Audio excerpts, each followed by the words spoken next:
Hi there, welcome to Berman's Call. Larry Berman, excuse me, is here to take your questions on large cap stocks and ETFs. And there's the number to call.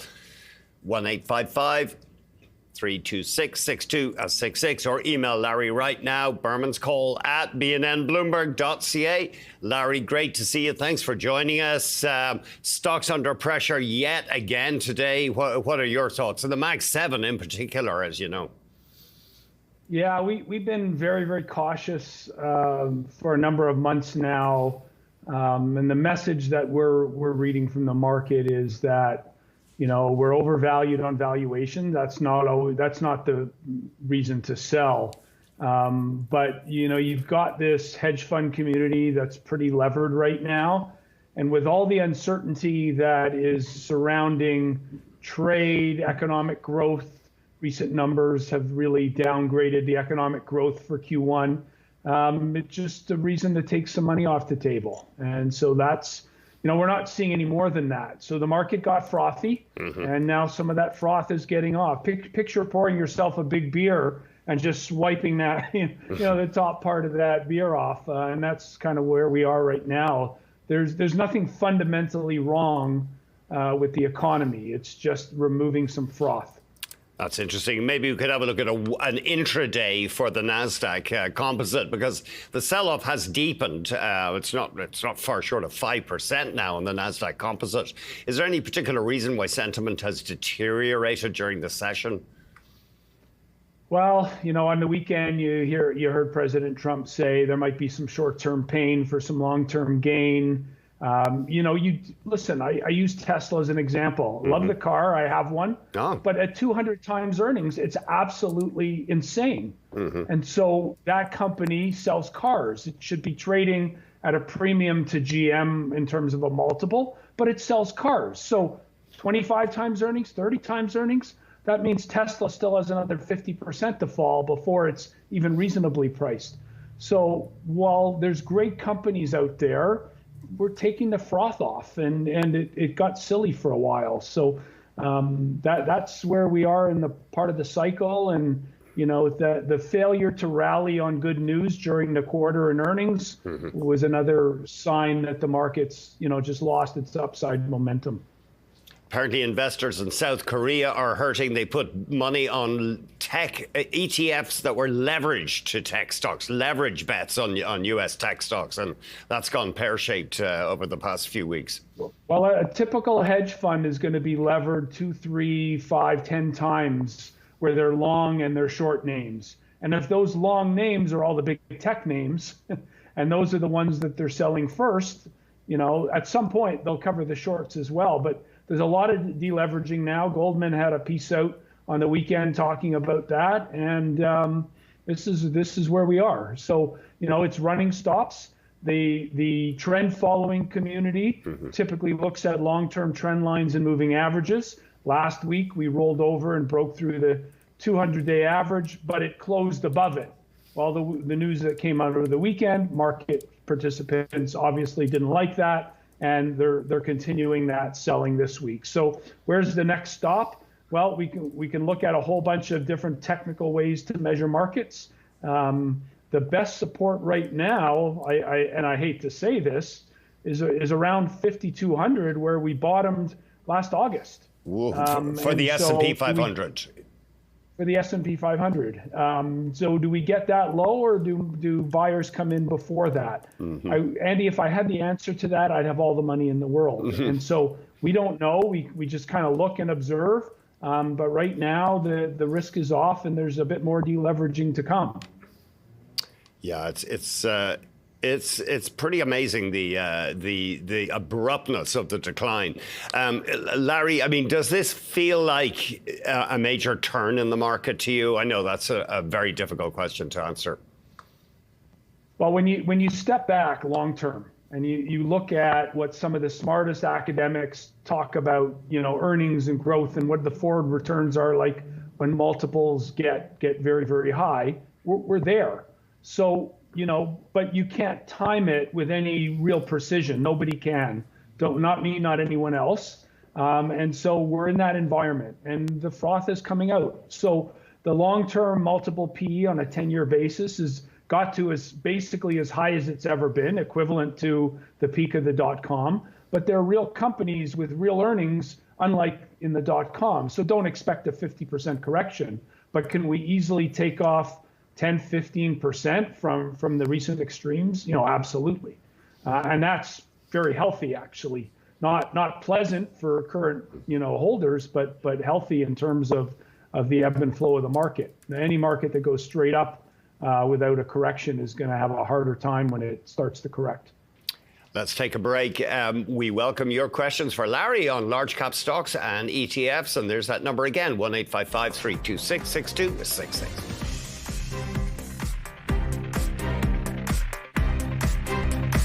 We have an email from Ravi. For some time, you've been advising us to look for private equity and private credit for those who don't want or don't know how to handle volatility. What do you think about the Accelerate Diversified Credit Income Fund, INCM, which apparently is Canada's first private credit ETF? It was mentioned in the Globe. Yeah, so here's the problem with those strategies. They're giving you exposure to the public market companies that play in the private equity and the private credit space. They're not giving you pure exposure to private credit. So in order to provide liquidity on a day-to-day basis, you've got that public component to it, and it's going to have volatility. It's going to have a little less volatility, but it's going to have volatility in your portfolio. So unlike the pure exposure to private equity and private credit, if you were in a mortgage investment corp that prices their NAV every month based on what the income they're receiving on lending against people's value of people's homes, then that portfolio isn't moving today, and it's paying you your 6, 7, 8% yield. I'm talking about a fund like that. We're not going to see an effective vehicle, in my opinion, in an ETF format that provides daily liquidity for investors in the private space. The two don't add up. You've got to get a combination of both to make it effective. And there's a new one in the US, PRIV, ticker. Same principle. There's a bit of private markets in there, and there's a lot of public market exposure. And it's just not. It's the first iteration of it, but it's not what I'm saying. I'm saying find a financial advisor that can help you with placing money into private equity and private credit funds. I'm kind of confused. I'm looking at the website here. I don't think this fund has been, this ETF's been out very long. It says it's going to hold, or it's going to have exposure to diversified floating rate loans through allocate. Right. So, sorry, go ahead. Yeah. So a floating rate loan is what these private credit funds do. But again, these are the public versions of those, and they don't have the same benefit as a true private. Because you have that daily liquidity, you're going to have the volatility of the ebbs and flows of markets on a daily basis. Okay. Anyway, on the website, they don't seem to have very much information here. There's no fund fact sheet, and there is a prospectus anyway. But Larry, thank you. Thanks for the question, Ravi. Joe in Montreal, go ahead, please. All right. Thank you, Andy. I want to ask Larry about the Harvest Global Utilities ETF, HUTL. With the turbulent times we're going through now, would he recommend this one over the ZWU Canadian Utilities ETF, just because you'd have more of a global exposure and maybe not just one particular geographic location for a senior's dividend income? Thank you. So that was, the Harvest Equal Weight Global Utilities Income, Larry. Yeah, it's going to give you very similar exposure to ZWU. ZWU has some U.S. exposure in as well. I haven't looked into HUTL currently and to see what their foreign exposure is. It might be a little bit higher than in ZWU. But I like both of them as a strategy in terms of, is one better than the other? Well, there's been period of times where ZWU has been better. There's been periods of time where HUTL has been better, and I would argue that they're both very equivalent for the average investor, and I would be indifferent as to which one an investor would use. I think both of them are suitable. We have Sean calling from Kingston, Ontario. Go ahead, Sean, please. Thanks, gentlemen, for taking my call. Pleasure. At 56, having built a sizable RSP with about 80% in USD, which has been very rewarding, when would you, Larry, or would you even recommend converting some back to CAD using DLR.U to DLR? Appreciate your thoughts. Yeah, so it depends on your time frame. Within the next uncertainty period, call it the next several quarters, maybe until we get a new government in Canada, maybe until there's a new version of a USMCA. So you tell me, 1 quarter, 2 quarters, 3 quarters, sometime in that time frame. There's going to be a lot of volatility and the potential for the Canadian dollar to continue to weaken. But looking out 2, 3, 4, 5 years, for someone who's now become a bit of a snowbird, where I spend a lot of time in the cold months down in the U.S., just given some health considerations for me, I'd like to stay warm more often than not. Seeing what things cost here, the Canadian dollar is grossly undervalued. It should be trading at about 120 to the U.S. dollar, not at 145.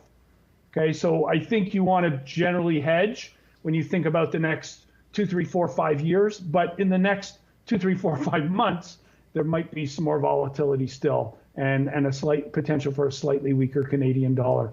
I know my good friend David Rosenberg has come out with a 160 target for the Canadian dollar. I doubt very much we get anywhere close to that. We have Beb on the line from Alberta. Go ahead, please. Hi. My investments are mostly in like the RBC select growth areas. But like with the way the markets are dropping so fast and with the threat of recession, is it actually a good time to maybe simply move some to less riskier spots, like just some savings, or simply take some out until the markets cool or stabilize and then reinvest them? Thank you. So this is the difficult question. You can't time markets and you can't do it perfectly with precision over and over again. The right time, with the benefit of hindsight, would have been when the markets were 10% higher a few months ago to take some money off the table. Now that the markets are down 10%, if you go back historically and say, should I be a buyer or seller after the market's corrected 10 or 15% from a recent high? The answer is you should actually be a buyer, not a seller. You should actually be a seller and take some money off the table when things are getting frothy. But the average investor doesn't think that way, because when things are good, they want more of it and they just let it go. It's only when we see the volatility that we get calls like this. And I know this is on the minds of the vast majority of viewers out there. The thing I can't tell you is where it's going to stop, right? Because again, if I knew that, I'd have all the money in the world, and I don't. So you have to govern by rules in terms of rebalancing your portfolio, and taking a little bit off the table here. Listen, it's not a perfect time. I would have done it 10% ago, and I was advocating for being cautious. Right now, I'm looking to be a buyer. Again, am I a buyer today or am I a buyer a month from now? I don't know. But I'm looking to be a buyer more than I am a seller at the moment. And Larry, on your educational segment, just to give people a preview, I think you're going to be looking at some short-term market signals that are more optimistic. Well, optimistic for a bounce, yes. Not optimistic for this is the beginning of the next bull market. Yeah. Okay, we'll get to that in your educational segment. Nazar in Scarborough, Ontario. Go ahead, please. Oh, hi, Andy. Hi, Larry. May I have your thoughts on Sun Life Financial, please? This stock dropped from $88 to $80. I heard your earlier comments about taking the money off the table earlier, not now. You would be a buyer now rather than a seller. Thanks for taking my call. Yeah, for Sun Life, if you can throw up a 5-year chart, because the long-term perspective is really important. So I'm a bit of a value investor. I'm not a growth investor as my primary style. So when the markets are ripping higher, like they were, late last year, I don't like a Sun Life. I'm trimming in that environment. But when it pulls back to trend, if I was in the studio, I would draw a trend line up off the lows of 2020 and 2022 and 23 there, and I project that out. And so to me, I'm looking to be a buyer in around the 70 area on a name like Sun Life, where 85-ish, I'm a big seller months ago. And so I think about it in that context. I wouldn't be buying today, but in the low 70s, I'm definitely accumulating a good company like Sun Life. Let's get to George in Welland, Ontario. Go ahead, George, please. Good afternoon, gentlemen. Larry, what's the likelihood of a 1973-74 U.S. market return coming this way in the next 2 years? Thank you. Yeah, so let's unpack what 73-74 was. So we had the Nixon Watergate issues. We had the oil embargo. That's not today's world. Now, is there geopolitical uncertainty? Are the markets overvalued? Yes. So I don't think it's a 73-74 kind of bear market with those similar catalysts. And from peak to trough, that was in the 40% range. Yeah, it's amazing. I didn't know it was that bad. Yeah. So I don't think we're in for one of those. But I talked about the head of the beer and taking the froth off. So this market, probably with the economy we have, can probably sustain a 20 multiple. I don't love it. It's not cheap. But a 20 multiple is another 400 S&P points from where we are. And that takes us around to about 5,300. And that's where I'd really start to sit up and put some sideline cash to work in a more aggressive fashion. I don't think so. Now, tune in next Monday and every Monday because I might change my mind on that. But that's my current thought. I can't believe that, Larry. Yeah. In calendar 73 and 74, those 2 years, the market, as you say, went down just over 40%. I didn't know it was that bad. Coming up, today's educational segment. We'll be right back. Time for Larry's educational segment. Take it away. So sometimes markets get very, very oversold technically, but in order for us to really get anything more than a short-term rally, you need a real bullish catalyst. You need something to change the outlook from the graying that we've seen in the last, say, couple of weeks. So my comment here is that there's enough technical indicators that tell us we should get a bounce soon. And again, I can't tell you what day it's going to be, but we really lack a bullish catalyst for a major bottom at this point. If you go look at our first graph today, so this was produced, and it basically looks at the number of times the word uncertainty shows up in the Fed Beige Book. Fed Beige Book's a survey that one of the regional Federal Reserve Bank does 2 weeks prior to every Fed meeting, and they use it to gauge business sentiment when they're making their decisions about monetary policy. And you can see uncertainty is a normal thing that companies talk about when they talk about the forward look. And this time around, it's as high as it's been in years and years and years, really even going through COVID. So that's a sit up and take notice that businesses are getting very, very cautious. When we look at investor sentiment, AAII is a survey of individual investors. And I've put a link in the blog so people can actually join and vote if they like. There's a little cost to it, but there's some links on the blog there.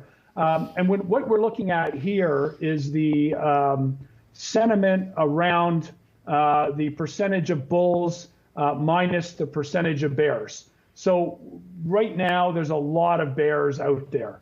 And the Z-score is a statistical measurement that tells us how deviated it is. So usually when sentiment gets this bearish from the retail investor, we're close to a bottom. Again, we can look at back in 2022 where that green line bottom, bounce, bottom, bounce, bottom, bounce. But we didn't really take off until a catalyst presented itself by way of the Fed changing their policy outlook. So right now, if tariffs are the reason why businesses are uncertain, we need some clarity there before we get a move. Finally, when we look at volatility, here's another chart where we look at the VIX index. So the current month of volatility, so what investors are thinking about volatility today relative to volatility 4 months from now, so a quarter later. And when we take that ratio and look at it statistically, when that blue line gets above 2 standard deviations, again, we're looking at a Z-score of the spread between current volatility relative to what market participants expect in 3 months, it's also at an extreme. And you can run your eyeballs back over the past decade there or so and see every time the market got above that 2 standard deviation, we were close to a market bottom. Again, we don't know exactly what day it's going to be, but we're in the environment. So I'm expecting an oversold rally, but I'm also expecting a lot of deleveraging. So hedge funds are likely going to continue to sell into rallies for a number of months until we start seeing businesses gain some confidence, and that word uncertainty is not part of the vocabulary when a company tells us about the next few quarters of earnings and what they're doing on the business side. So there's my narrative for the week. So I guess some courageous investors are going in today saying, I'm going to ride this out. So, Andy, those are the day traders. Those are the people who are trading for a day or a week, not mom and pop investors where it's their retirement account and it matters 10 years from now or 20 years from now. They shouldn't be trying to day trade this noise. Yeah, it's we knew this day was coming, I guess. There's always going to be a sell-off at some stage in any bull market. There's one generally about every 8 months on average of 10% if you go back and look at the history. This is completely normal. It just doesn't feel good when it's happening. That's right. Larry, thank you very much. Let's give the viewers a heads up on where they can track Larry online, his website, and also his channel on YouTube, Larry Berman Official on YouTube, etfcm.com and qwealth.com. Thanks very much indeed for watching. Larry comes back 3 p.m. Eastern Time every Monday. Going to hand you over to the close with Morella Fernandez right after this.